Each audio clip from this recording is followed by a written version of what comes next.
أخلاقني مشادا كبيني إسلاما فرعون دسلا الرجال أنما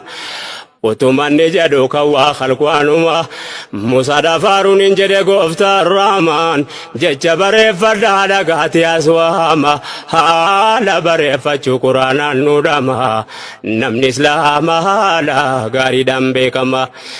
keessattuu yaadahii keenya seefandhaama yoo waa himtu namaaf jecha gaariidhaani nu badhaafte diini rahmata keetiini islaamni haala gaarumuu yoo dubbatu nama islaamaa jechuun nama of to'atu mallattoodha qaba haala kamirrattu nama yoo dallane namaaf dabarfatu karramata qabu kan garaa ballatu qawli nabii Bukhaarin wayita dubbatu koota namaa jechuun namaaree of to'atu sahabaan tokko nabiin utuu waa gaafatu jaalalli rabbiidha jararraa jiraatu yaa ergamaa rabbii mee maal na gorsitu hinaarin dallanine dubbeese mudatu al sadii yoo gaafatu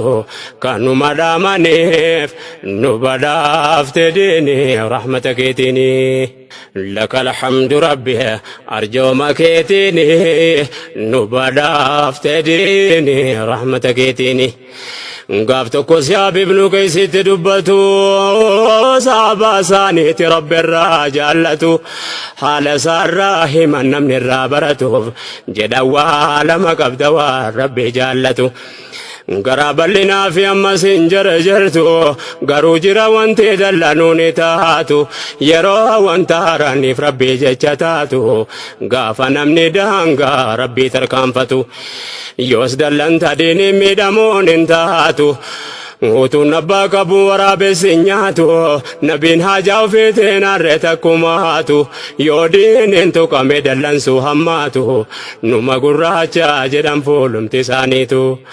akka diiniif taatu aaruu dallanuuni nu badhaafte diini rahmata keetiini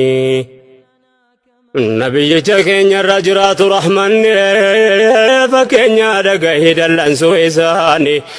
Usaama ibnu Zayd jaarsummaa dhaynaani dubartiin tokko waa hattee qabamnaani rasuulli adabaa itti murteessani haddii irra dhaabuuf